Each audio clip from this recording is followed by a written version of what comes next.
Bonjour à tous et bienvenue dans ce nouveau numéro de l'Expresso de Rassembimo.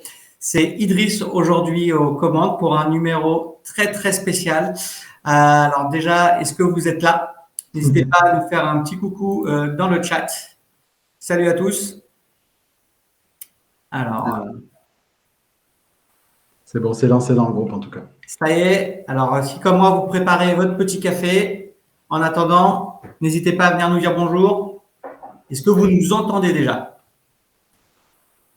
Voilà. Yes. Ah, ça y est, on voit. Salut Julien, Clément Brisson, salut Clément. Alors, il y en a qui ont Facebook User, donc comme d'habitude, n'hésitez pas à cliquer sur le petit lien sur Facebook pour qu'on puisse voir justement votre pseudo et votre photo. Il y a pour donner l'autorisation à Facebook en fait de qu'on puisse voir votre nom. Salut Philippe, salut Laurence aussi de Perche Nord Immobilier. Est-ce que vous avez tous vos cafés? Salut David, il y en a plein là que je reconnais en plus. Salut les amis, installez-vous bien. Je vois encore un Facebook User. Pensez à bien cliquer sur le lien pour qu'on puisse voir votre nom sur le chat. Sinon, vous voyez, ça fait Facebook User. Salut à tous les deux. Alexandre, c'est Alexandra, toi, qui dit elle ne devait pas être verte la casquette. Et non, parce que j'ai posé la question à Sébastien. Il y avait le choix entre vert, rouge et bleu marine. Et Sébastien a demandé bleu marine. Donc, j'ai mis la bleu marine aujourd'hui. Salut Stéphanie. Bah, il y a plein de têtes qu'on connaît là. C'est Gilles. Bah, alors Gilles, il a dit salut Sébastien. Mais moi, je dis quand même bonjour à Gilles. Hein. Pour ceux qui ne me connaissent pas, moi, c'est Idriss. Hop. Allez, on va pas tarder à commencer. Ah, salut Siam, hello. Émilie, ah bah on ne pouvait pas démarrer sans Émilie de toute façon. Tu préfères la rouge. Ah, donc on va commencer, on va pas commencer le débat sur la couleur de ma casquette quand même là. Salut Benoît. Exactement, comme ça c'est en concordance avec l'accélérimo. Et Idriss, franchement, puisqu'on parle de casquette et qu'on a décidé d'un peu d'inverser les rôles, du coup, je me suis dit que pour être totalement raccord, je pouvais moi aussi mettre la casquette à l'envers, tu vois. Oh là, attends, bah, ouais, mais moi je peux pas me raser la tête, moi, là en direct. C'est de la triche. Tu vois, et comme ça, on a vraiment inversé les rôles, tu vois. T'as pas les lunettes? J'ai pas les lunettes. Non. Ah, dommage. D'accord. Ah là là.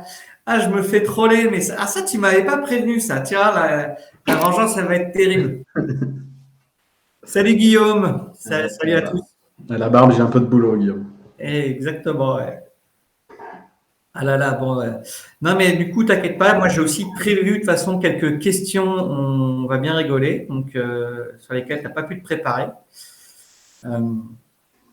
Donc la vengeance est un plat qui se mange froid. Donc bon, normalement là vous êtes tous à peu près arrivés. Alors on démarre. Seb, c'est good? Quand tu veux, c'est toi qui dirige les opérations. Eh ben on reprend. Et bah écoutez, bienvenue à tous dans ce numéro très spécial de l'Expresso de Rassembimo. Aujourd'hui, je prends les commandes pour animer cette interview parce que aujourd'hui notre invité c'est Sébastien Tedesco. Alors, je vais laisser à Sébastien se présenter juste au cas où il y a quelqu'un dans le chat qui ne le connaît pas. Mais normalement, vous devriez tous le connaître. Sébastien, c'est à toi. Ok, donc moi c'est Sébastien Tedesco, 36 ans, j'habite à Nice, je suis marié à Colombes et j'ai alors pas Colombes la ville, hein, je suis marié à Colombes, une fille qui s'appelle Colombe. Et j'ai deux garçons qui ont 8 ans et 6 ans. Et puis je dis toujours que je suis un pur produit de l'immobilier puisque j'ai démarré dans l'immobilier à la sortie de mes études en fait, donc en 2006, en tant que conseiller immobilier sur Nice. Et puis ensuite, j'ai évolué dans la structure dans laquelle j'étais, qui entre-temps a été rachetée par le Crédit Agricole pour devenir ce qui allait devenir Square Habitat. Et puis j'ai ensuite pris des fonctions managériales, j'ai évolué. Et puis quand j'ai quitté la structure en 2016, je dirigeais 6 agences et une vingtaine de commerciaux en transaction avant de lancer l'activité qui est la nôtre aujourd'hui, qui est une activité de formation Et d'accompagnement des conseillers immobiliers indépendants et des dirigeants d'agences immobilières.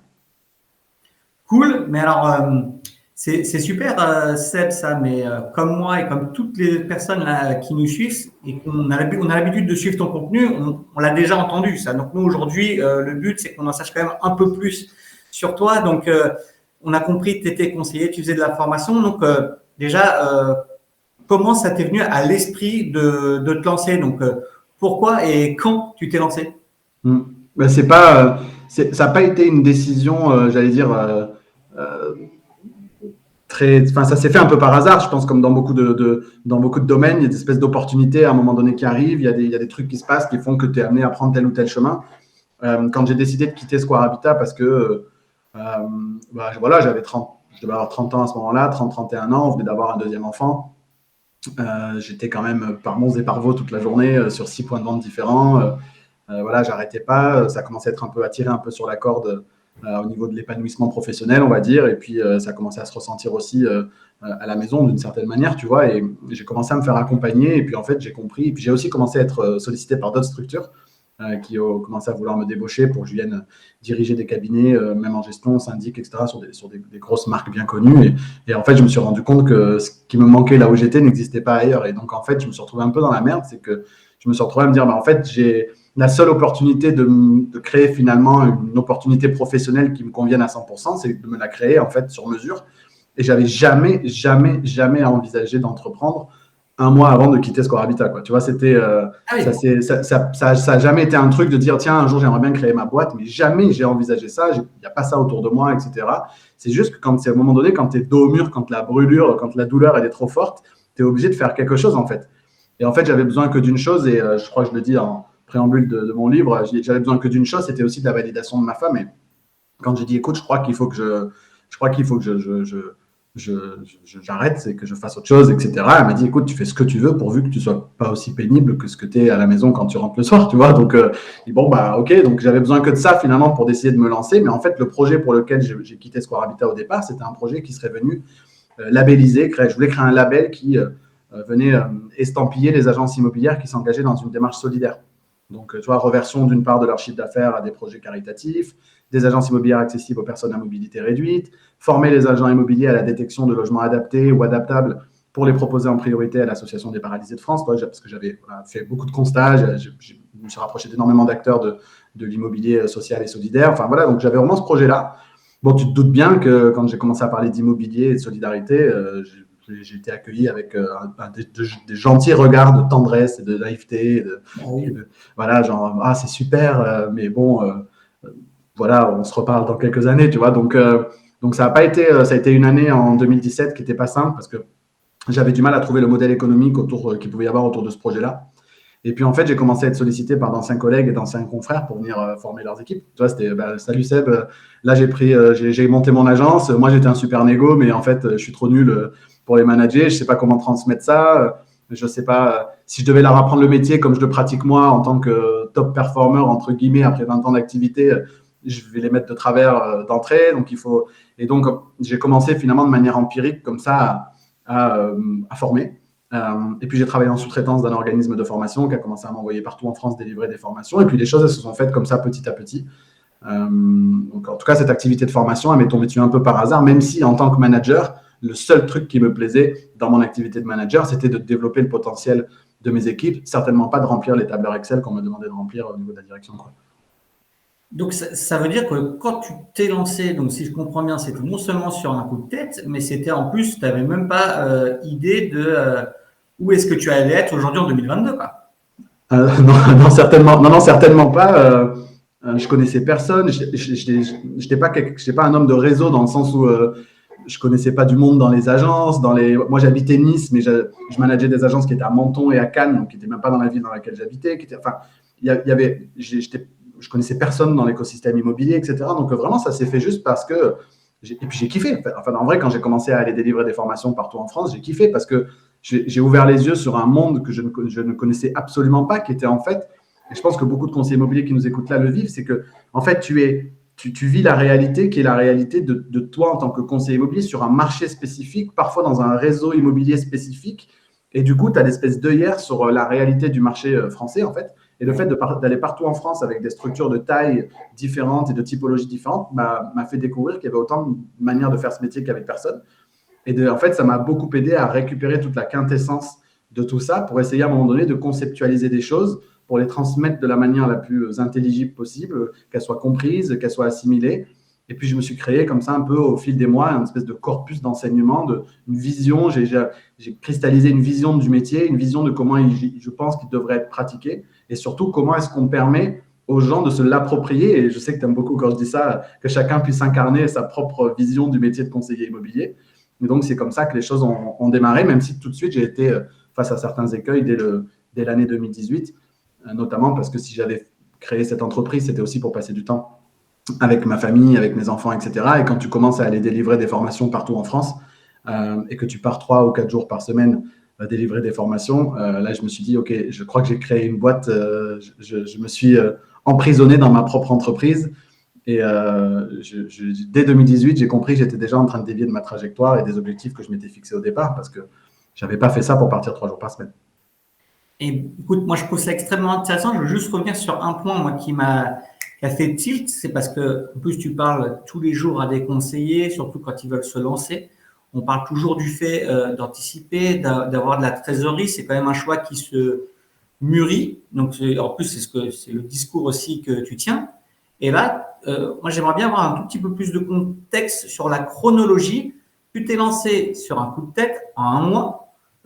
Du coup, toi, comment ça se passe quand on se lance dans ce type de business? Est-ce que c'est comme un agent immobilier, on doit avoir un an devant nous en trésorerie? Et surtout, à partir de quand, entre le moment où tu es parti justement avec cette idée d'immobilier solidaire et le moment où tu as commencé à switcher sur les formations, comment ça s'est dégoupillé dans le temps et quand est-ce qu'à un moment donné, tu t'es dit, bon, en fait, ça y est, maintenant je fais ça et j'arrive à le faire surtout?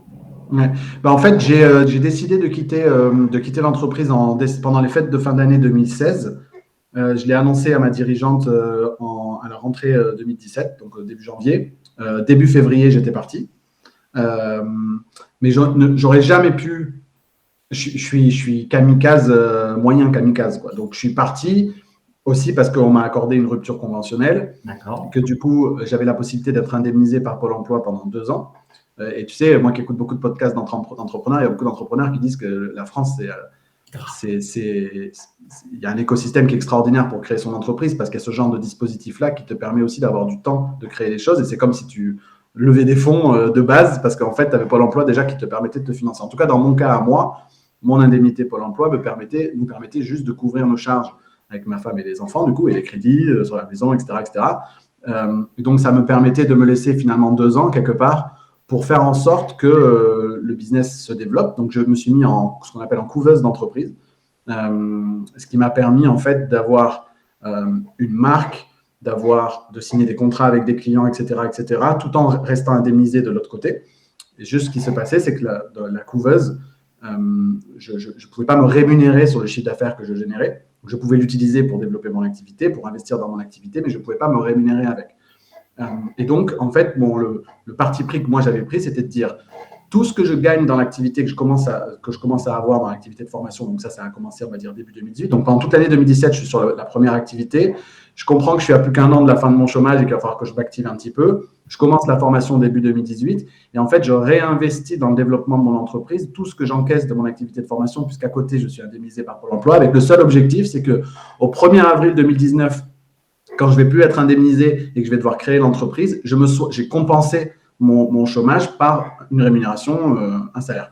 Donc j'aurais pu tout garder dans la couveuse et au moment de créer ma boîte, avoir de l'apport pour démarrer mon activité. J'ai préféré plutôt tout investir dans le développement de l'activité pour qu'au moment où j'allais créer l'entreprise, j'allais déjà avoir une rémunération, j'allais dire un flux, on va dire, de rémunération qui me permettait de compenser.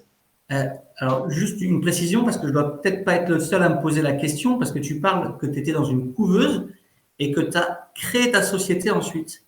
Mais alors, c'est une couveuse exactement? Une couveuse d'entreprise, en fait, c'est une association, ça existe, il y en a beaucoup en France, qui permet finalement à des créateurs d'entreprises, quelque part, de tester leur projet d'entreprise. Donc, tu n'as pas besoin de créer officiellement la boîte, mais tu peux, en signant des contrats tripartites. Donc, moi, je signais des contrats entre une agence immobilière, par exemple, moi et la couveuse d'entreprise. Donc, c'est la couveuse qui facturait et qui encaissait. Moi, j'avais un compte dédié dans la couveuse qui me permettait d'investir, etc., etc. Mais je n'avais pas besoin de créer ma boîte. Donc, si en fait, du jour au lendemain, je m'apercevais que ça ne marchait pas ou que j'avais une proposition d'emploi, du jour au lendemain, je n'avais pas à arrêter une entreprise puisqu'elle n'avait même pas encore été créée. Alors, la couveuse d'entreprise, je dis, s'il y en a qui nous écoutent, ça ne fonctionne pas pour les conseillers immobiliers parce qu'il y a une histoire de carte T. Et que du coup, la couveuse, elle, n'a pas la possibilité d'avoir une carte T, donc tu ne peux pas travailler en tant que conseiller immobilier dans une couveuse d'entreprise. Donc voilà, ça ne fonctionne pas en tout cas pour les conseillers immobiliers. Et l'argent de cette couveuse, après, tu l'as utilisé pour créer ta société. Ouais, et en fait, après, quand tu finis, tu soldes le compte de ta couveuse, et en fait, là, la couveuse édite un bulletin de salaire pour le coup, et donc tu touches en fait la somme qui te reste, elle prend une part, hein, donc elle prend un pourcentage, et ensuite elle te reverse la différence sous forme de salaire. Et ça m'a fait un petit capital pour démarrer quand j'ai créé en avril 2019. Donc ça fait, quand on le voit comme ça, pas si longtemps, l'entreprise, elle n'existe que depuis le 1er avril 2019. Eh ben écoute, c'est quand même canon ça. C'est vrai que c'était quelque chose sur les coulisses de l'Accélérimo qu'on ne connaissait pas. Bah écoute, maintenant ce que Oui, parce que la chaîne YouTube, c'est 2018. Il y a beaucoup de choses qui ont démarré avant que l'entreprise soit officiellement créée. Oui, donc en fait là, au moment où tu as lancé ton entreprise, en fait, elle marchait déjà. C'est ça, tu l'avais déjà lancé, ça t'a permis de prendre de l'élan, quoi. Oui. Et du coup, en 2022, là, depuis ce 1er avril 2019 jusqu'au 25 janvier 2022, là, au 1er avril 2019, c'était quoi là, c'est clair pour toi, tu vas faire de la formation. Où est-ce que tu voulais être ce 25 janvier 2022? Tu avais une idée précise ou pas? Non, pas du tout. En fait, on dit que l'appétit vient en mangeant. Et en fait, tu vois, moi, au début, quand je voulais créer cette boîte, je manageais 20 ou 25 personnes, tu vois, quand j'ai quitté. Donc, en fait, moi, j'avais envie que d'une seule chose, c'est d'être seul dans ma grotte, de monter une boîte dans laquelle je serais seul. Je fais mon petit truc dans mon coin. Je manage personne. Il n'y a pas d'équipe. Je travaille de chez moi. J'emmène mes enfants à l'école le matin. Je vais les chercher. Si je dois me déplacer, je me déplace. C'est pas un problème. Mais voilà, l'idée, c'était vraiment, je voulais un business sans emmerde, quoi, tu vois. Sauf que bon, il y a un moment donné où tu te fais rattraper par l'envie d'impacter, par le fait qu'à un moment donné, j'ai compris qu'il fallait faire bouger les lignes dans cette profession. J'avais vraiment envie de faire en sorte que collectivement, on arrive à faire progresser cette industrie immobilière, etc. Et à un moment donné, tu as envie d'impacter plus de monde. Et à un moment donné, tu es obligé de te donner les moyens d'impacter plus de personnes. Et donc, et puis les choses, elles viennent un peu naturellement. Donc, ça commence à grossir, commence à avoir plus de monde qui te sollicite. Puis tu commences à plus pouvoir tout faire. Donc, tu commences d'abord par déléguer un peu des tâches marketing. Donc, c'est là que Benoît a commencé à travailler avec moi sur du montage de vidéos, sur de la création de contenu, sur toutes les automatisations liées aux emails, sur les webconférences, etc., etc. Et puis ensuite, je commence à faire des webconférences. Je pense que ça, c'est à l'été 2019. Je fais une webconférence où je me retrouve avec une 50aine de personnes qui réservent un appel téléphonique pour en savoir plus sur les formations. Et je me rends compte que je passe 8 jours consécutifs au téléphone à vendre, entre guillemets, la formation. Et je me dis, OK, ça, je ne peux plus vendre moi-même les formations, parce que sinon, je ne fais pas autre chose. Donc, c'est là que je commence à faire travailler des gens au téléphone pour renseigner les personnes qui sont intéressées par nos formations. Et tu vois, et tout ça, toutes les briques, finalement, petit à petit, elles commencent à se construire. Et puis, l'équipe, un petit peu, elle s'étoffe. Et puis, bien évidemment, au début, on ne parle que de freelance qui font 5 heures par-ci, 10 heures par-là, etc. Et puis, bon, au bout d'un moment, ça grossit. Mais je n'avais pas d'objectif très précis. Et surtout, je n'avais pas du tout imaginé là où on en serait aujourd'hui, quoi. Donc, jusqu'ici, au début, tu ne voulais pas te lancer dans la formation. C'est la formation qui t'est tombée dessus. Tu voulais être tout seul. C'est en fait le volume qui a fait que tu n'étais déjà plus tout seul. C'est quoi s'il y avait 3 milestones, j'allais dire 3 faits marquants depuis que tu t'es lancé, depuis avril 2019, qui ont rythmé justement ton travail? Tu parles de recrutement. Est-ce qu'il y a des recrutements, des événements, quelque chose qui t'ont marqué, qui ont fait que tu es là où tu te dis là, j'ai avancé? Je pense que dans le développement de l'entreprise, il y a eu plein de moments marquants. Je pense qu'un des premiers, c'est à l'été 2019. Je décide de rejoindre un mastermind d'entrepreneurs. Donc, je décide en fait de me faire accompagner. Alors, j'ai toujours été coaché depuis le jour 1, donc à la fois de manière très perso, puis ensuite sur des thématiques spécifiques de l'entreprise pour s'améliorer, etc. Donc, on est constamment dans cette démarche d'apprentissage permanent. Mais à l'été 2019, je décide de rejoindre un groupe d'entrepreneurs beaucoup plus avancés que moi, en l'occurrence, Donc, c'était un groupe d'une à peu près une vingtaine, 20-25 entrepreneurs. Donc, avec 4 rencontres dans l'année, tout un écosystème de formation, surtout d'échanges entre nous, etc. Et en fait, ça, je pense, c'est une première étape fondamentale dans mon développement, c'est qu'en fait, ça a libéré mon ambition d'une certaine manière, parce que je me présente à toute première réunion sur Zoom à ce moment-là, où chacun un peu se présente, etc. Et les mecs, j'en donne leurs objectifs. Et là, j'étais pas le premier à parler. Je me suis dit, putain, mais en fait, on m'avait demandé de préparer un objectif. J'ai sorti un objectif. Et en fait, les mecs, c'était délirant, quoi. Tu vois, et je me suis dit, putain, mais déjà que je suis le moins avancé du groupe. Donc, on dit toujours que si tu es le plus intelligent dans une salle, c'est que tu t'es trompé de salle. Donc, je me suis dit, OK, je ne me suis pas trompé de salle, ça, c'est sûr. Je dis, mais en plus, en termes d'ambition, si tu veux. Et en fait, le temps que tout le monde parle, je double le chiffre que j'avais noté sur mon papier pour ne pas passer pour un con. Donc, c'était le chiffre que je voulais faire en gros en 2020. On était en septembre 2019. Et je l'écris en gros dans un espèce de mood board devant moi, là, sur un mur. J'écris le montant du chiffre d'affaires. Et puis surtout, j'adosse toujours le montant de chiffre d'affaires à d'autres aspects plus qualitatifs. Et en fait, j'avais mis un montant de chiffre d'affaires en un nombre de semaines de travail, en un nombre d'heures de travail par semaine. Parce que je ne voulais pas sacrifier pour autant le fait que je prends 10 semaines de congé par an, que je passe du temps avec mes enfants, etc., etc. Et j'ai mis cet objectif-là. J'ai mis des photos à côté de ce que j'allais quelque part, comment j'allais me récompenser de cet objectif-là. Donc, il y avait des voyages, il y avait des choses. Et c'est énorme parce que tu te rends compte qu'en fait, le fait d'être entouré par des gens, quelque part, qui sont passés par les étapes par lesquelles tu es passé, en fait, je te le donne en mille, l'objectif que j'avais doublé a été atteint, si tu veux, en 2020. Tu vois. Donc, je pense qu'il s'est passé quelque chose ce jour-là dans le fait de libérer l'ambition, quelque part. Donc, ça c'est une première grosse étape. La deuxième grosse étape, on ne va pas y passer des heures dessus parce que je pense que tout le monde en a entendu parler, c'est le premier confinement et c'est le mois de mars 2020 et c'est l'événement Rassemblimo qui a dû être annulé, qui se retrouve digitalisé. On se retrouve avec 3000 personnes dans le groupe Facebook dans lequel vous êtes là en train de regarder ce live pour cet événement en ligne. Tout le monde se retrouve confiné. 48 heures plus tard, on fait cet événement toute une journée qui devient viral et qui nous donne énormément de visibilité et qui fait qu'on a explosé dans les semaines qui ont suivi cet événement Rassemblimo 2020. Donc, c'est une vraie étape, même si avec le recul aujourd'hui, c'est à la fois la meilleure chose et la pire chose qui nous soit arrivée à ce moment-là, parce qu'on n'était pas forcément prêt à accueillir cette croissance-là. Enfin, en tout cas, on a tout fait pour l'accueillir convenablement. Donc, on s'est staffé, on a dû prendre de nouveaux outils, un nouveau CRM, etc. Parce que quand tu triples comme ça le nombre de clients, ça ne se fait pas sans heures. Et finalement, la croissance à marche forcée, ça ne s'est pas fait non plus si simplement que ça. Mais ça, c'était une vraie étape fondamentale dans notre croissance, et cet événement Rassemblimo, ça c'est sûr. Bah, écoute, c'est extrêmement intéressant et ça m'amène à te poser cette question. Donc là, au 25 janvier 2022, où tu en es, que ce soit où en est Accélérimo, c'est-à-dire on a compris que tu étais déjà plus tout seul, alors qu'au début, tu étais parti pour rester dans ta grotte. Et aussi, comment tu te situes du point de vue extérieur, c'est-à-dire sur ce marché justement des formateurs. Là, je t'ai posé 2 questions en une. Sur là où on en est aujourd'hui, donc la troisième peut-être grosse étape aussi, c'était à partir du moment où on a réussi, entre guillemets, à vendre nos programmes d'accompagnement ou nos formations, indépendamment du fait que ce soit moi qui les délivre.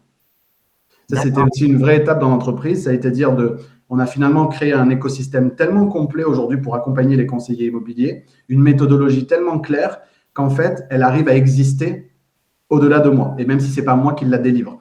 Donc, ça nous a permis du coup forcément de changer d'échelle parce que du coup maintenant on a des consultants qui nous ont rejoints et qui sont en capacité de délivrer la méthodologie, de délivrer nos accompagnements, etc. etc. Aujourd'hui, ça me donne l'occasion du coup de parler des derniers recrutements parce qu'on a pas mal de monde qui nous a rejoints là, en début d'année. Donc aujourd'hui, on a 5 consultants qui interviennent soit dans notre activité, on va dire, pour les conseillers immobiliers indépendants. Donc dans l'académie Accélérimo, on a aujourd'hui 5 consultants qui sont susceptibles d'intervenir.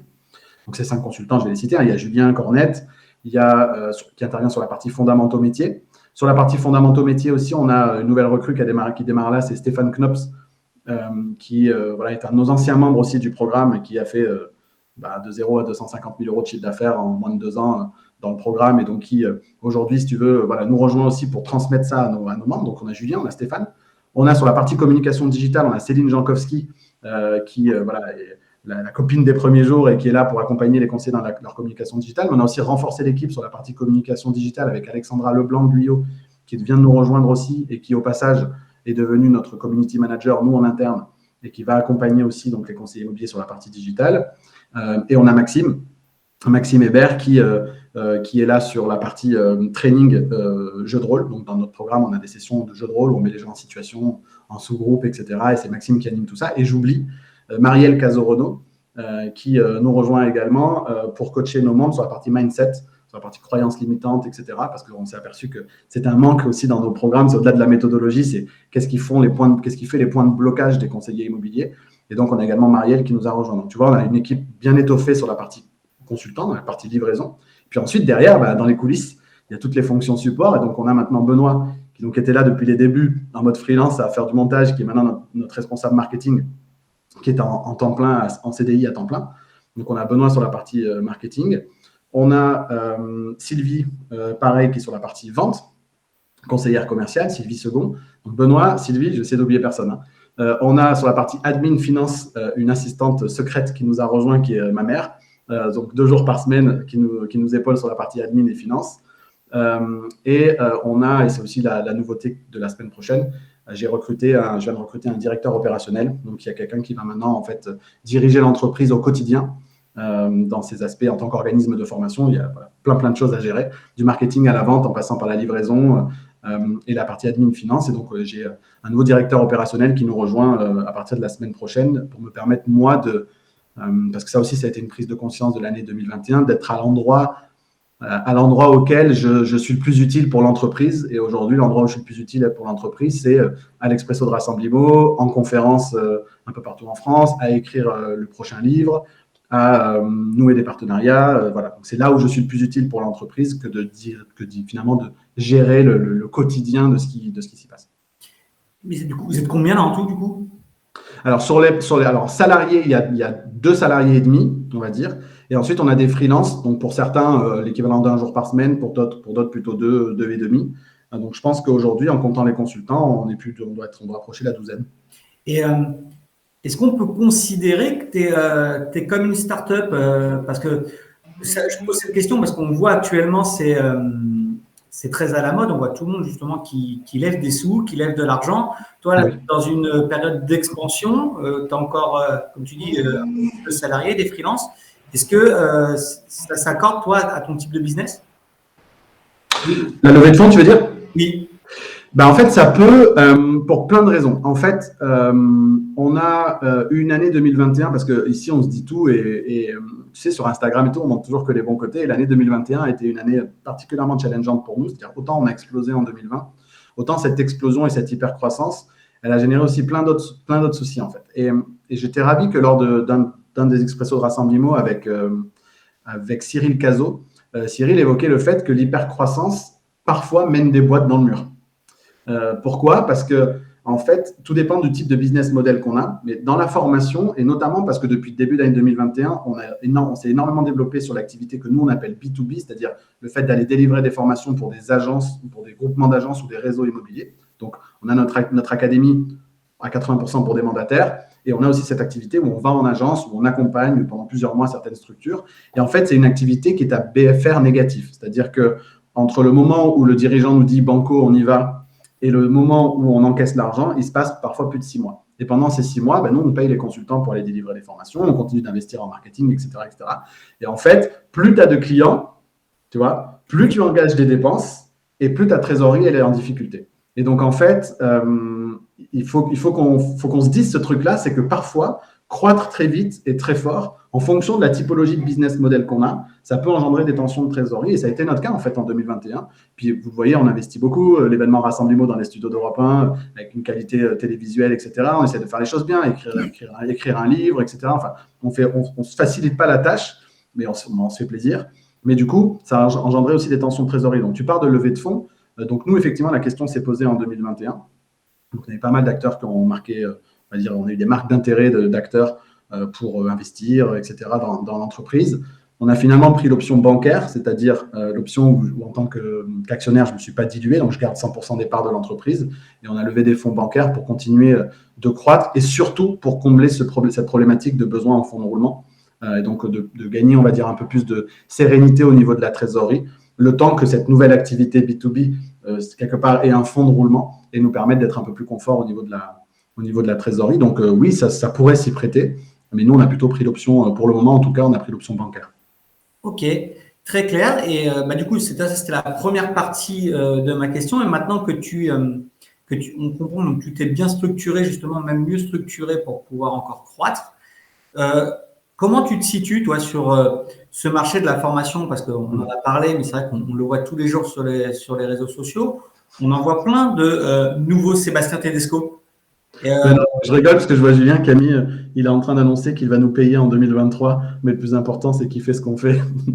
Ah mince, bah ça y est, bah, tu t'es fait spoiler, voilà. Désolé, Mais Julien. quand tu es payé et que tu es content, ça va. Sur le marché de la formation, oui, alors des mini Sébastien Tedesco, je ne sais pas parce que je n'étais pas le premier, d'abord. Moi, quand je me suis lancé dans cette activité de formation, il y avait déjà des acteurs. Alors déjà, enfin, faut pas tout mélanger. En fait, moi, en 2006, quand j'ai démarré l'immobilier, j'ai assisté à des formations. Donc, la formation des agents immobiliers, on n'a rien inventé. Ça existait déjà. C'était des organismes de formation, c'était des structures qui faisaient du conseil, de la formation, et ça a toujours existé. Ce qui est un peu nouveau depuis, on va dire, 2015 peut-être, c'est ce côté, avec l'émergence des réseaux sociaux, un peu branding, où en fait, on a des formateurs en tant qu'individus qui ont émergé en ligne. Et j'étais loin d'être le premier, et j'avais d'ailleurs été très bien accueilli par ceux qui étaient déjà présents à l'époque. Et donc, voilà, donc on n'a rien inventé. Il se trouve que moi, juste la vidéo, ça me fait kiffer. Et moi, j'ai fait mes premières vidéos en ligne, c'était sur LinkedIn. Autant dire que la fonctionnalité vidéo sur LinkedIn en fin 2017, je pense que je faisais partie des premiers à le faire. Ouais. Et voilà, j'ai émergé entre guillemets parce que la vidéo, parce que la chaîne YouTube, parce que la volonté de produire du contenu tout simplement et d'apporter de la valeur aux conseillers immobiliers. Et c'est comme ça que les choses se sont faites. Donc aujourd'hui, il y en a beaucoup et c'est cool et c'est une super nouvelle parce que entre-temps, il s'est aussi passé plein de choses. On a l'émergence de toute une nouvelle génération de conseillers immobiliers qui arrivent dans cette profession. Il y a 125 000 conseillers immobiliers aujourd'hui en France. Il y a toujours pas suffisamment de formateurs pour former tout le monde et de qualité en plus. On recrute énormément de conseillers immobiliers sans forcément toujours se soucier de leur épanouissement et de comment est-ce qu'ils vont progresser et comment est-ce qu'ils vont croître, se développer, etc., etc. Donc, c'est cool qu'il y ait plein de formateurs parce qu'il y a beaucoup de gens à former et il y a franchement du boulot pour élever le niveau de professionnalisme et d'expertise dans cette profession. Donc, c'est une excellente nouvelle qu'on soit nombreux parce que, encore une fois, et en plus, très sincèrement, si on creuse un petit peu, la plupart d'entre nous, on partage franchement des visions du métier très, très, très similaires. Donc, en plus, je souscris quasiment à 90% aux messages qui sont délivrés par mes confrères sur la vision et sur les méthodologies. Et du coup, c'est quoi cette vision justement à laquelle tu souscris? En fait, si tu veux, d'abord, c'est la prise de conscience que si on ne modernise pas notre approche vis-à-vis du client et si on ne comprend pas que le consommateur auquel on s'adresse a évolué comme nous, on a évolué en tant que consommateur. Toi et moi, Idriss, quand on consomme toute la journée en ligne depuis notre smartphone, on ne peut pas le faire d'un côté et ne pas admettre que nos propres clients ont le même type de comportement en ligne. Donc on doit absolument moderniser notre approche de communication en tant que conseiller immobilier, en tant que professionnel de l'immobilier. Donc, il y a énormément de choses à faire et je pense que Julien ne me contredira pas. On se déplace pour délivrer des formations dans des agences immobilières qui sont leaders sur leur marché. En ce moment, beaucoup des structures qui sont implantées depuis 20 ou 30 ans et qui sont leaders sur leur marché. Et quand on va délivrer une formation sur la prospection, on nous regarde en me disant mais je découvre comment en fait j'aurais toujours dû prospecter quoi. Et les mecs sont leaders sur leur marché et tu te dis on a tellement à faire pour moderniser nos pratiques de prospection, moderniser notre entrée de mandat, même la manière dont on approche le client, etc., qui n'est plus du tout en adéquation avec la réalité d'aujourd'hui. Je pense que ce truc-là a été compris par la plupart de mes confrères on est à peu près la même génération en plus tous, donc je pense qu'on a aussi notre vécu qui fait qu'aujourd'hui, on ne peut pas se satisfaire des vieilles méthodes qui ont certes marché ces 30 dernières années, mais qui ne seront pas celles qui vont nous permettre de continuer de grappiller des parts de marché sur le particulier dans les 30 prochaines. Quoi. En fait, ce que tu es en train de dire entre les lignes, c'est que la marge de progression est telle qu'il y aura toujours quelque chose à faire, en fait, dans la formation. Et puis en plus, si tu veux, là, ce qu'on délivre en termes de formation sont des choses que j'ai conçues il y a ces 3 dernières années, on va dire. Mais je suis déjà en train de me demander qu'est-ce qu'on va apprendre aux conseillers immobiliers dans 3 ans. Et le monde va à une telle vitesse, et on ne parlera pas ici de blockchain ou d'NFT ou d'immobilier tokenisé, etc. Mais enfin, il est en train de se passer des choses qui font qu'il est fort probable qu'on ne pratique même plus le métier de la même manière dans 5 ans. Et il faut qu'on s'y prépare. Et nous, on a notre rôle à nous. Quand des conseillers immobiliers, des dirigeants d'agences immobilières sont à fond dans leur truc toute la journée, c'est un peu notre rôle à nous, quelque part, de commencer déjà à imaginer comment on va devoir évoluer dans 5 ans. Quoi. Donc, et le fait d'avoir du recul sur le métier, d'avoir du recul sur la pratique quotidienne, nous permet aussi d'envisager ce truc-là et de le transmettre ensuite à un maximum de conseillers. Très bien. Là, tout à l'heure, je t'ai posé la question, est-ce qu'en 2019, tu savais justement où tu en serais en 2022? Est-ce que tu as une vision de où tu en seras en janvier 2023, dans 5 ans et dans 10 ans? Est-ce que, peut-être que tu n'en as toujours pas, mais est-ce que ça a changé? Du coup, est-ce que tu arrives maintenant à te projeter? Pas toujours. C'est des exercices qu'on m'a souvent fait faire. Je sais pas vous, mais ta vision à 10 ans, ta vision à 5 ans, etc. Je pense que je suis relativement au clair sur une forme de vision perso. Donc, c'est cool parce qu'à partir de ça peut découler plein de décisions pro, déjà. Donc, ça, pour le coup, je suis assez clair là-dessus. Sur la partie pro, ça commence à mieux se cristalliser et je pense que j'ai des idées assez claires sur là où on sera dans les 2 prochaines années. On a aujourd'hui énormément à faire pour, dans notre cas à nous, devenir leader de la formation des agents immobiliers en France. C'est vraiment notre objectif et on a énormément aussi de marques d'intérêt, encore une fois, de structures, d'industriels, etc., qui ont envie aussi peut-être de nous aider et de nous faire avancer. Donc, on a cet objectif et cette ambition de doubler ou de tripler de nouveaux détails dans les 2 prochaines années pour juste impacter toujours plus de conseillers immobiliers, plusieurs milliers par an, et ça restera notre objectif. Mais je crois aussi, maintenant qu'on est au contact d'énormément de dirigeants d'agence, que la formation, c'est limitant dans l'impact qu'on peut avoir pour les professionnels de l'immobilier. Et je commence déjà à mener pas mal de réflexions sur, quelque part, une autre brique à rajouter à notre activité de formation. Et je pense que les dirigeants d'agence, les dirigeants de structure ont besoin d'être mieux accompagnés sur le recrutement. Parce qu'il y a un paradoxe énorme, c'est qu'il y a des conseillers immobiliers qui veulent démarrer. Enfin, c'est une profession qui attire énormément de monde. Et tu as des dirigeants d'agence qui te disent, j'arrive pas à recruter. Donc là, il y a un paradoxe à résoudre et je ne serais pas surpris que dans 2 ans, Accélère Immo, ce soit recrutement et formation. Déjà dans 2 ans, quoi. Oui, dans 2 ans. Oui. En tout cas, c'est ce qui m'excite. Tu sais, on parle beaucoup de gestion du capital humain dans les entreprises. Tu vois, il y a des plateformes qui émergent, etc., pour aider finalement les entreprises à gérer le capital humain. Et en fait, c'est cool parce qu'en fait, il est en train de se passer plein de trucs du point de vue des technologies. Tu vois, du digital, des outils, des technologies qui sont en train d'être mises entre les mains des conseillers immobiliers, etc. Donc, l'aspect technologique va permettre aux conseillers immobiliers d'être beaucoup plus efficaces. Sauf que cet aspect technologique ne doit pas nous faire oublier les gens qui vont pratiquer le métier sur le terrain, certes avec de la technologie pour les aider. Et il faut aussi qu'on épaule les structures sur comment est-ce qu'ils gèrent ce capital humain, comment est-ce qu'ils gèrent au quotidien les gens. Et donc, ça passe par un bon sourcing des candidats, une sélection peut-être un peu plus objective des candidats, une meilleure intégration des gens dans les structures, de la formation initiale, de la formation continue, la gestion des performances, comment s'assurer que les gens restent, soient contents de rester dans le temps, réduire le turnover qui est énorme dans les agences, faire en sorte que les gens soient tellement heureux dans leur agence qu'ils cooptent de nouveaux conseillers immobiliers. Toi, créer un peu ce cercle vertueux, ça, c'est un projet qui m'excite pas mal pour les 2 ou 3 prochaines années, à mon avis. Et quand tu as ce type de projet, parce que du coup, c'est une nouvelle brique, c'est quelque chose de la même manière que sur la formation, si tu vas encore chercher toi-même consommer du contenu, c'est quelque chose que tu sais déjà faire, tu te formes là-dessus. Comment tu vas la construire, cette brique-là, pour la lancer d'ici 2 ans? Un peu comme on l'a fait sur la formation, c'est-à-dire ça part forcément d'un vécu. En tant que manager pendant plusieurs années, tu vois, je crois que le dernier recrutement que j'ai fait avant de partir, j'ai interviewé 50 personnes pour en recruter une. Donc, tu vois, je ne suis pas sûr qu'il y ait énormément de structures aujourd'hui en France qui attendent d'en avoir vu 50 avant d'en recruter un, tu vois, si tu vois ce que je veux dire. C'est plutôt l'inverse. J'en élimine un pour en recruter 49. Donc, il y a forcément mon vécu.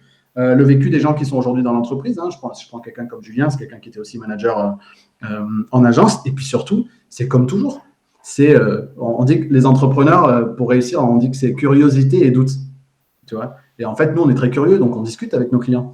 En fait, quand on se déplace et qu'on rencontre des dirigeants d'agence tous les jours, on comprend où sont les problèmes. Et à partir du moment où tu as suffisamment d'empathie pour essayer de comprendre quels sont les problèmes des gens que tu veux servir, les solutions, elles finissent toujours par émerger. Donc, je n'ai pas trop de doutes sur le contenu et comment est-ce qu'on va créer tout ça. Tiens, il y a justement qui te dit urgent le recrutement. Donc Gilles, le roi, il n'a pas envie d'attendre 2 ans encore. Ben, tu vois, il dit qu'il m'en avait déjà parlé en 2019. Quand tu vois, je sors pas ça de mon chapeau, si tu veux. Quand tu interviens sur la partie formation, dans les conversations que tu as avec les dirigeants ou avec ça revient, cet thématique du recrutement revient systématiquement, en fait. Systématiquement. Très bien. Bah, écoute, très clair. Donc maintenant, sans aller aussi loin à 2 ans, 10 ans, là justement, à court terme, ça va être quoi ton actualité à très court terme? Où est-ce que tu vas être le plus utile justement pour l'accélération? On a, on a un premier semestre qui est très chargé. Je vois les équipes qui disent qu'elles tremblent quand je dis que je commence à réfléchir à des trucs. Donc, on a un premier semestre qui est assez dense. Donc, déjà, la semaine prochaine, mardi, on a notre première webconférence de l'année. Donc, si vous n'êtes pas encore inscrit, on vous mettra peut-être le lien là en commentaire pour vous inscrire à notre prochaine webconférence qui aura le mardi. Mardi, ce sera l'occasion aussi pour nous de donner pour la première fois la possibilité aux conseillers immobiliers de financer notre académie avec leur compte personnel de formation, le CPF. Donc, nous, on a mis des mois avant de se décider à y aller et donc on s'est enfin décidé à y aller sur ce CPF. On pourra peut-être en reparler après, mais donc là, c'est une de nos actualités fortes, c'est de donner enfin la possibilité aux mandataires de financer leur parcours de formation avec leur CPF. J'ai parlé des recrues qui nous ont rejoints, il faut aussi bien les intégrer. Donc, on a Gérald qui nous rejoint à partir de la semaine prochaine à la direction opérationnelle de l'entreprise. Donc, c'est un vrai enjeu, nous, d'intégration aussi dans la structure, de processisation de beaucoup de choses. Il a déjà commencé à nous faire un rapport d'étonnement sur tout ce qui devait évoluer, tout ce qui devait être amélioré, etc. Donc, c'est cool. Étonnement. Ouais, tu vois, c'est quand les gens ils arrivent dans une structure, tu vois, ils observent finalement et ils regardent s'il y a des choses qui les surprennent, s'il y a des choses qui peuvent être améliorées, etc. Et avec un regard objectif, parce que s'ils rentrent, et il a raison, il l'a dit comme ça, s'ils rentrent dans notre moule tout de suite, de la manière dont on travaille, on perd finalement une occasion de progresser, tu vois. Okay. Donc là, l'idée, c'est d'arriver avec un regard totalement objectif et de dire, ça, je ne comprends pas pourquoi c'est comme ça, etc. Donc voilà. Donc on a cet enjeu aussi d'intégration de nos nouveaux coachs, de Gérald, d'Alexandra en tant que community manager, etc. Donc, qui est un enjeu important. Et puis, on a l'événement Rassemblimo. Du coup, donc le 24 mars, on est dans les studios d'Europe 1 avec les 9 conférenciers de cette édition pour tourner et enregistrer en fait les conférences. Donc, on a choisi un format un peu particulier pour l'événement Rassemblimo. Je le dis pour ceux qui nous écoutent cette année, c'est que en fait, on a un format un peu hybride. On a plusieurs dizaines de places, on va dire, qui sont disponibles dans les studios d'Europe 1. Aujourd'hui, on est un peu soumis par le protocole sanitaire. On est en demi-jauge dans les studios d'Europe 1, comme ils disent. Donc, on peut accueillir 35 personnes dans le studio. On a bon espoir de pouvoir en accueillir 70. Donc, ça va être le 24 mars 2022 pour assister de manière un peu VIP aux conférences, avec les conférenciers, avec le cocktail qui va bien, le petit-déj, le cocktail du midi, le cocktail du soir, dans les studios d'Europe 1, avec une expérience qui est très, très sympa à vivre. Donc, ça, c'est pour les quelques dizaines de personnes privilégiées qui vont pouvoir assister à l'événement le jour J, le 24 mars. Mais surtout, et c'est un peu la nouveauté pour nous cette année, on va faire la Rassemblimo Week.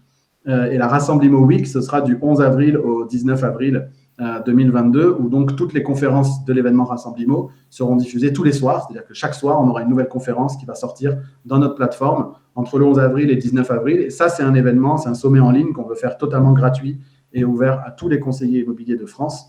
Donc, pendant 8 à 9 jours consécutifs, chaque soir, il y a une nouvelle conférence qui va sortir avec les conférenciers qui seront présents pour cette édition 2022. Donc, attends, si je comprends bien, donc ce qui change, ça veut dire que le 24 mars, seuls ceux qui seront présents au studio pourront voir les conférences. Oui, c'est ça. Par rapport à l'année dernière, on n'est plus en live. On ne fait plus de streaming live pendant toute la journée parce que les gens aujourd'hui n'ont plus envie de passer une journée entière devant leur ordinateur. Donc, il faut assumer ce truc-là. On a aussi retenu nos erreurs des éditions passées. Donc, il n'y aura pas de streaming live pendant qu'on tournera les conférences dans les studios d'Europe 1. Par contre, ce sera en asynchrone, comme on dit, donc en décalé. Et donc, on va faire un peu l'événement pendant 8 jours où chaque soir, on a une nouvelle conférence qui va sortir. Les conférenciers sont déjà dans les starting blocks. Je peux en citer quelques-uns. Je sais qu'il y aura Maher Meftahi, Marielle Cazoreno, Laura Mabil, Kim Benour. On aura Aurélien Onimus qui va nous parler qui est un spécialiste français de la blockchain et de l'immobilier. On a Julien Pellabert qui est un grand spécialiste de la négociation aussi qui sera présent. On a Charline Caron qui sera présente. J'en oublie certainement, mais voilà, on n'a que du beau monde pour cette édition 2022, donc ça va être vraiment chouette. Et du coup, ça sera Rassemblimo Week, elle sera visible où? Sur YouTube, sur Facebook? Ouais, en fait, il faudra s'inscrire et avec l'inscription, vous aurez accès à votre espace membre directement dans notre plateforme. Et chaque soir, il y a une nouvelle conférence qui sera débloquée dans votre espace membre pendant toute cette semaine-là. Génial. Écoute. Les places ne seront disponibles car on attend en fait le 24 mars, c'est-à-dire le jour où on sera dans les studios d'Europe 1, sera le jour où on lancera les inscriptions pour la Rassemblimo Week. Donc, réservez la date du 24 mars. Donc, ça, c'était ton actu à court terme. Je crois que tu avais aussi une actu encore plus court terme qui est la semaine prochaine, non? Ben, la semaine prochaine, donc on a le webinaire donc de mardi prochain. Je crois qu'on vous a mis l'inscription dans les commentaires du live pour vous inscrire pour la conférence de la semaine prochaine. C'est aussi le jour du coup où Gérald rejoint les équipes, donc c'est un enjeu qui est important. Enfin, il y a beaucoup de choses qui se passent pour nous la semaine prochaine, parce qu'on a l'arrivée du CPF, notre première conférence de l'année, l'arrivée de Gérald dans les équipes. Enfin voilà, il y a beaucoup de choses pour nous qui se passent là en début d'année, mais c'est plutôt excitant. On est super content pour ça. Mais écoute, là j'ai aussi. Est-ce que tu as d'autres choses à court terme? Oui. Je sais pas. Alors si, on a un truc à très court terme, Idriss, c'est que on boit un coup ensemble à Paris jeudi soir, parce que vendredi, j'animerai une conférence pour plusieurs centaines d'agents immobiliers, et samedi soir, on se retrouve pour une bière. Donc s'il y a des Parisiens qui veulent nous rejoindre pour boire une bière jeudi soir, ça marche. Et on retransmet en live, c'est ça? Ça, je sais pas. Je sais pas si c'est une bonne idée. On pourra faire un petit live à la première bière. Exactement. Bon, bah alors moi j'avais d'autres questions. Tiens, et du coup je vais pouvoir me venger là du chambrage que j'ai eu le droit là au tout début. Je mets ma casquette alors. Alors la première question, c'est quand même une question moi qui quand j'ai annoncé que j'allais faire le live avec toi, j'en ai profité pour dire bah écoutez, si vous avez des questions, allez-y, n'hésitez pas. Et c'est vrai que quand on suit ton contenu, il y a quand même des choses qui reviennent extrêmement souvent, notamment pendant tes lives. C'est la présence de ton chat. Et tout le monde nous pose cette question, c'est pourquoi tu l'as appelé Gnocchi? Alors, c'est une chatte qui s'appelle donc Gnocchi. Excuse-moi. Voilà, ben oui. Gnocchi pour plein de raisons. Donc Gnocchi, elle est arrivée en 2011. En 2011, c'était l'année du G dans les noms d'animaux. Tu vois. Donc il fallait qu'on trouve un nom en G. Et nous, avec ma femme, on n'avait pas encore d'enfants à ce moment-là. On est quand même très portés sur la bouffe et la boisson. Et donc, grosso modo, il y avait deux options. C'était soit Gnocchi, soit Guinness. Voilà. Mais donc, voilà. Donc, ça a été Gnocchi, sachant que les gnocchis, effectivement, c'est quand même une spécialité de chez moi. Stéphanie le confirme. Donc, j'en ai mangé pas plus tard que hier, tu vois, des gnocchis. Voilà. Donc, t'as mangé Gnocchi? Elle est plus là? Non, mais ça fait rire nos enfants quand on dit on a mangé des gnocchis. Enfin, ça fait la blague à la maison, mais donc voilà. Donc, c'est juste une question de bouffe, et je pense que ce sera le cas s'il y a un autre animal à un moment ou à un autre, ce sera toujours de la bouffe. Très bien. Et j'ai une autre question aussi, mais alors c'est une question très fâcheuse. Parce qu'il y en a beaucoup qui, comme moi, ont désinstallé l'application Instagram à cause de ça. Et là, je vois que tu es comme ça. Vas-y, je sais pas. Vas-y, dis-moi. Pourquoi tu nous montres la vue de ta terrasse tous les matins? Non, mais vraiment, tu penses à tous ces conseillers qui, comme moi, sont Paris ou même encore plus au nord. Tu nous montres la vue de ta terrasse tous les matins. Vous confirmez dans le chat? Hein, parce que là, on suit tous Sébastien. Moi, j'ai désinstallé Instagram à cause de ça. Pourquoi tu nous fais ça? Je sais pas, ça peut être, tu vois, un peu inspirant. Tu peux démarrer ta journée avec une vue un peu sympa. Tu peux. Bon, après, j'aime bien mettre les nerfs aussi. Mais après, si vous voulez me chambrer, Idriss était trop content parce qu'aujourd'hui, il fait moche. Et en plus, je suis au bureau, je suis pas à la maison. Je crois que je vais tenter de tourner ma webcam. Là, je suis au bureau ce matin. Et il fait moche. Et tu vois, j'ai la vue sur l'immeuble d'en face au bureau. Donc, tu vois, il n'y a pas de quoi non plus s'extasier, quoi. Ça fait plaisir. Clément dit, je préfère ne pas regarder. Ben voilà, il y en a plein qui sont comme moi. Des fois, j'ai enlevé Instagram à cause de toi, c'est bon. Bon, je vais arrêter alors. Bon, eh ben écoutez, est-ce qu'il y a des questions dans le chat que vous souhaitez poser à Sébastien? Allez-y. Tu vois, Michael, il dit, moi, j'aime bien sa terrasse. Oui, mais... Après, il y a tous les gens qui nous donnent leurs recettes de gnocchi aussi. C'est devenu une émission culinaire dans le chat. Eh ben, heureusement que j'ai posé la question. Hein. Ils n'habitent pas dans le sud. Bah oui, c'est ça. Bon, bah écoutez, est-ce que vous avez des questions? Je regarde les commentaires. On a Arnaud qui nous a dit tip top. Salut Arnaud, Arnaud Motreff. Il ne le sait pas encore Arnaud, mais je pense que ce sera un de nos invités bientôt sur l'Expresso de Rassemblimo, s'il le veut bien. Michael Bertonèche qui nous dit, je crois qu'il y avait un petit message sympa sur la première fois qu'il a fait une formation avec moi, c'était à Bordeaux en 2018. Donc, il avait un petit message sympa sur l'anecdote de l'époque. Mais où et à quelle heure l'apéro jeudi soir pour Grégory? Ah bah ouais, Grégory, de Billy Imo. Billy.imo. Allez, Grégory. C'est Idriss qui va nous dire où on se retrouve. Ouais, à mon avis, ça sera du côté de, vu que tu es du côté d'Haussmann, à mon avis, ça sera, on va dire, côté Grand Boulevard. Voilà, Grégory. Moi, j'ai l'hôtel, l'hôtel et la conférence, c'est du côté du boulevard Haussmann, donc on sera dans ce coin-là. Exactement, ok, tu nous contactes via les réseaux, comme ça, on te dit où est-ce qu'on se rejoint jeudi soir. Il y a Arnaud Mautref qui a dit oui, mais qui était un peu surpris du coup. Je l'ai pris dans le fait accompli. Je prends beaucoup de mes invités devant le fait accompli. Vous voyez, souvent le mardi, je dis je ne sais pas qui sera là la semaine prochaine, on verra bien. Bon. Ah, ben il y avait Guillaume aussi, Galant, qui va peut-être se joindre à nous. Ah bah oui, bah, surtout, bah, je viendrai très certainement avec Guillaume parce qu'on est vraiment à proximité tous les deux. Moi, je crois que j'atterris à 18h30 à Orly, il faut me laisser quand même le temps d'arriver, mais avec plaisir. Oui.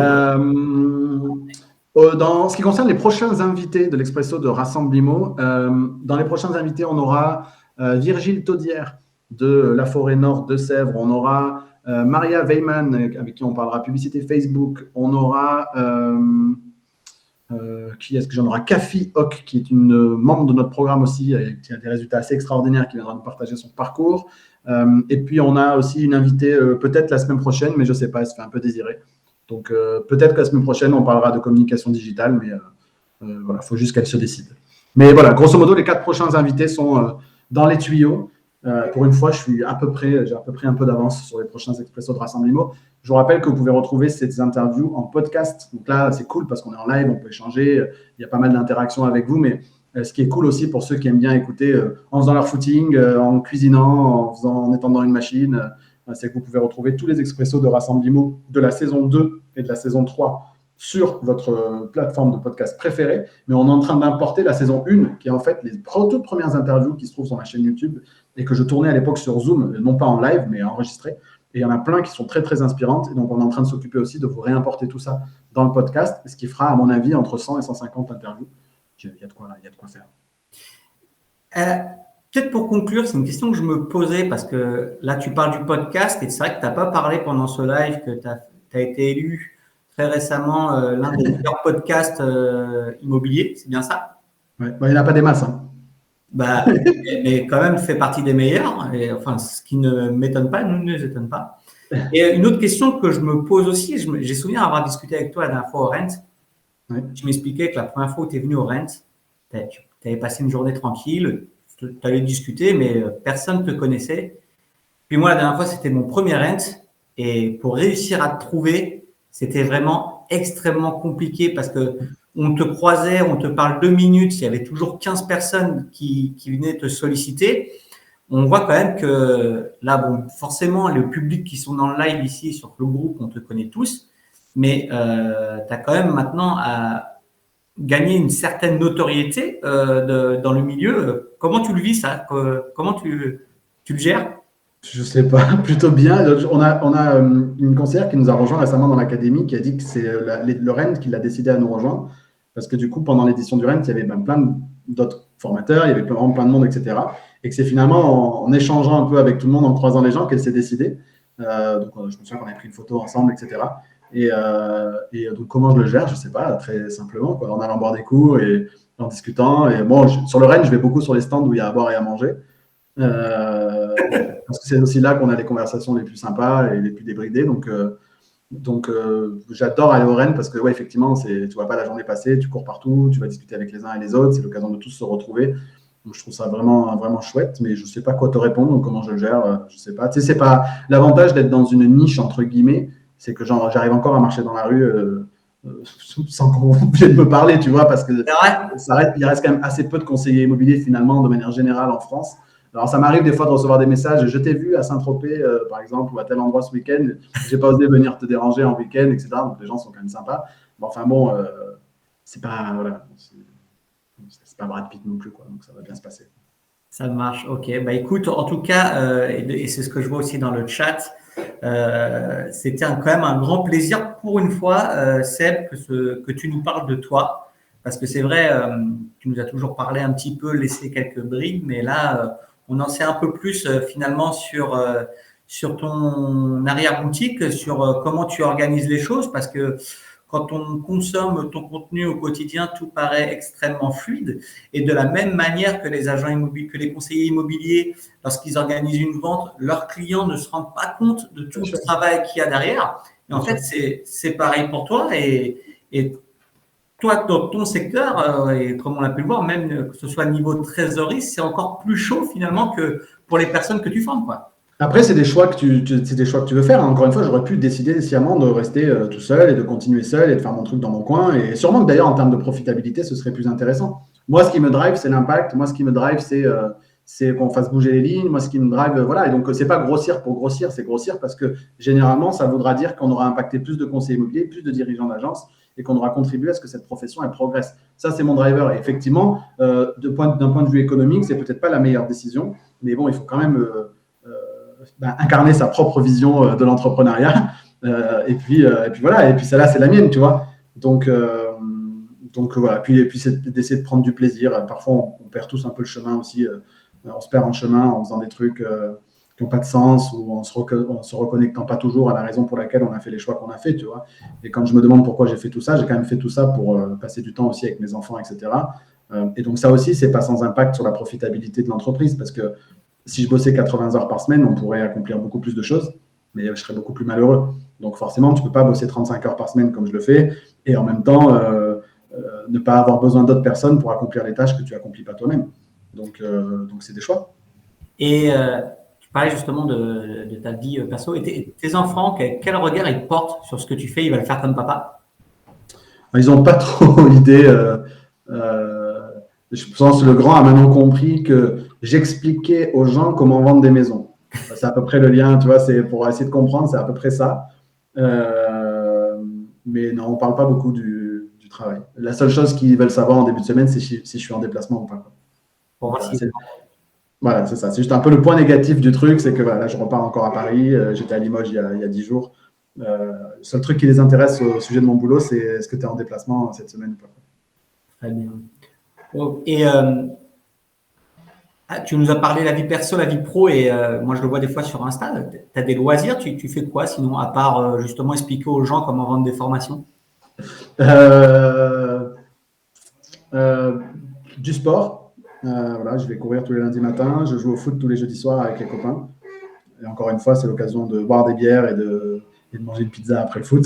Donc, c'est aussi une forme de sociabilisation, de sortir un peu de ma grotte. Donc, voilà, il y a pas mal de sports. On était au ski encore ce week-end parce que je suis désolé, mais quand tu es à Nice, tu peux aller à la mer le samedi et aller au ski le dimanche, comme je l'ai fait ce week-end. Donc, pas mal de sports. Et puis, en fait, tu vois, Idriss, tu peux pas. Il y a un truc que je me suis rendu compte ces 4 dernières années, c'est qu'il y a beaucoup de gens qui veulent tout. Tu vois, tu veux une vie sociale épanouie, voir plein de gens, avoir des amis, avoir une vie de famille, avoir un travail épanouissant, être en bonne santé physique. Et il y a un moment donné, en fait, où à force de vouloir jongler toutes les bagues, tu finis par en faire tomber. Et donc, tu es obligé de faire des choix.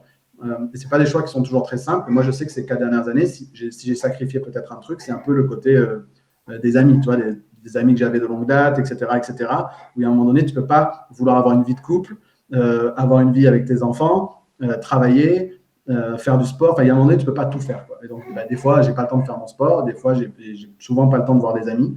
Mais par contre, tout le reste m'apporte énormément. Donc, cette injonction qu'on reçoit aussi tous les jours sur les réseaux sociaux de l'espèce de vie parfaite où on réussit tout et on arrive à tout mener de front, moi, j'y crois moyennement, ou alors c'est source de burn-out, quoi. Donc, j'essaie de me préserver par rapport à ça et donc j'assume que je ne peux pas tout faire.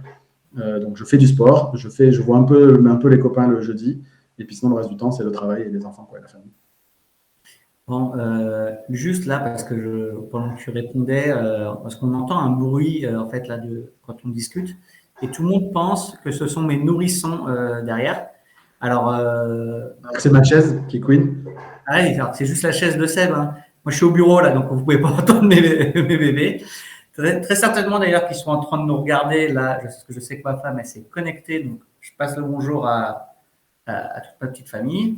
On passe le bonjour à Ori aussi, parce qu'il va voir le replay. Là, il est en train de surf, je crois, hein, c'est ça, hein? Il paraît qu'il est en train de surfer au moment où on se parle. Ouais. Tu crois? Je sais pas. Il faudra qu'il nous envoie une vidéo. Faut qu'on voit ça, quoi. Il a décliné l'invitation à présenter cet expresso sur l'hôtel du ski. Ouais. Et de la mauvaise connexion, paraît-il. Bon, écoute, Sébastien, moi j'ai posé, je pense avoir fait le tour. Est-ce qu'il y avait des points peut-être que tu voulais qu'on évoque? Non, on ne va pas saouler les gens. J'espère que ça a été aussi intéressant en tout cas que les podcasts habituels. C'est la première fois que je me soumettais à cet exercice-là. Je pense qu'on le fera tous les mois de janvier, Idriss, si ça te va, faire un peu aussi notre bilan à nous, Accélérimo, de l'année précédente, les projets de l'année qui suivent. On le fera volontiers. Voilà, en espérant que ça. Puis pour le coup, je viens de voir qu'on a pris 1 heure et pas 45 minutes. Mais ça, on nous avait prévenu que ce serait le cas. Merci beaucoup, en tout cas, Idriss, d'avoir pris le temps. C'était chouette. Tu as mené ça de main de maître. Bravo. Bravo pour ça. Donc, cette interview sortira en podcast dès lundi prochain. Donc, elle sera disponible et sur la chaîne YouTube en vidéo et en podcast comme toutes les autres dès lundi prochain. On se retrouve aussi mardi prochain à la fois pour une nouvelle invitée pour l'Expresso de Rassemblement, mais aussi pour notre webconférence de mardi prochain à midi, qui, je le rappelle, pour la première fois, vous allez pouvoir accéder à notre formation grâce à votre CPF. Donc, c'est un peu la nouveauté pour nous. Voilà, Julien nous dit le CPF est une bonne nouvelle pour les conseillers qui voulaient passer à l'action. Voilà, c'est quelque chose qu'on nous demandait depuis des années. Oui, franchement, des années. Donc, c'est maintenant possible. Donc, on est content. Alors moi, juste, c'est un truc qui m'a fait très rire là dans les commentaires et je pense que ça s'adresse à Ori. Il y a Guillaume qui a mis « Bonne journée à tous, sauf à ceux qui sont sur les pistes. » C'est vrai que le ski de mardi, c'est un truc de coquin, quoi. Ouais. Bon, merci. Voilà, merci à tous en tout cas d'avoir été là. Idriss, encore une fois, merci infiniment de t'être libéré pour ça. C'était vraiment chouette. Je te retrouve jeudi, du coup, à Paris pour boire une bière, peut-être avec Guillaume et Grégory ou d'autres. Je crois qu'il y a peut-être Clément aussi. Enfin bref, si vous voulez vous joindre à nous, écrivez-nous sur les réseaux et Idriss vous donnera l'adresse. Ce sera avec grand plaisir. Merci à tous aussi pour votre fidélité. Je ne pensais pas que vous seriez nombreux sur celui-là parce que voilà, vous avez sûrement appris un peu moins de choses que lors des expressos précédents. Mais on se retrouve dès la semaine prochaine avec une nouvelle invité qui nous parlera de communication digitale. On va essayer de vous trouver un angle un peu sympa pour parler de votre présence sur les réseaux sociaux. Merci à tous encore une fois. Passez une très, très belle fin de journée et je vous dis à très bientôt. Ciao Idriss. Ciao.